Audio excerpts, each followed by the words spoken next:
Thank you. Mungkin bisa disampaikan, banyak yang juga masih belum secara tegas mengetahui kenapa sih revisi ini dianggap urgent untuk dilakukan sekarang. Apa pertimbangan utamanya? Ya, jadi sebelum saya masuk ke sana, kita masuk dulu kepada spirit terkait dengan RUU TNI ini. Jadi RUU TNI ini kita bahas karena untuk menjamin batasan wilayah, fungsi dan tugas TNI. Ya. Dan yang perlu diketahui adalah bahwa penempatan perwira aktif dalam jabatan sipil ini bukan barang baru. Ya. Dalam Undang-Undang 34 2004 pasal 47 ayat 2 itu sudah ada 10 lembaga yang dibolehkan diisi. Lalu berkembangnya zaman, ada ancaman bom seperti bom Bali 2, bom J. Marriott, dan lain-lain. Dikeluarkanlah perpres perluasan kepada 3 instansi, yaitu BNPB, BNPT, dan Bakamla. Lalu berjalannya waktu lagi di tahun 2017 dibuatlah perpres mengenai BSSN, di mana sesuai dengan Undang-Undang TNI itu sebetulnya instansi yang diberikan itu pengecualian itu salah satunya adalah Sandi Negara, bukan Badan Siber dan Sandi Negara, tapi Sandi Negara. Tapi karena ada ancaman siber di situ, akhirnya masuklah. Karena ada ancaman cyber tersebut.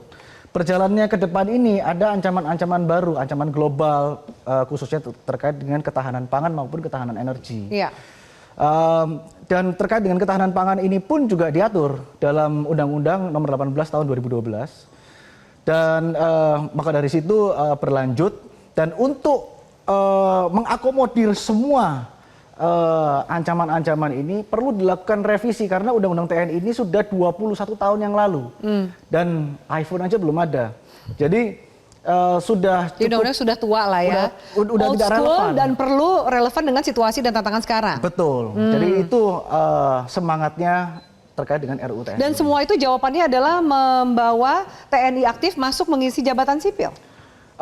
Tantangan itu seakan-akan hanya bisa dijawab dan dituntaskan oleh masuknya TNI ke jabatan sipil. Ini menurut saya ya, ini menurut saya pribadi akan menimbulkan keuntungan buat negara kita apabila jabatan-jabatan sipil tersebut, yang jabatan sipil tertentu diisi oleh perwira aktif TNI. Jadi menurut saya tidak semuanya, tapi tertentu. Ya.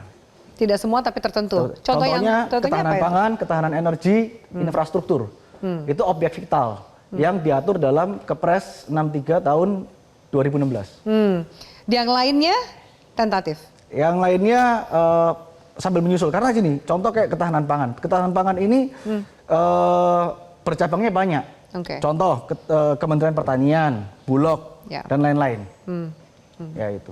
Jadi akan menguntungkan negara? Tadi tentu, karena sebagai perwira aktif TNI, mereka memiliki akselerasi ketanggapan disiplin militer yang jauh lebih baik daripada sipil. Dan sudah terbukti tahun 2019 kemarin pada waktu COVID, apabila nggak ada TNI Polri, mungkin casualties di negara kita akan jauh lebih banyak. Dan kita harus berterima kasih kepada TNI Polri terkait dengan COVID kemarin. Yang COVID itu memang banyak pujian ya, kompak TNI Polri untuk menanggulangi COVID gitu ya.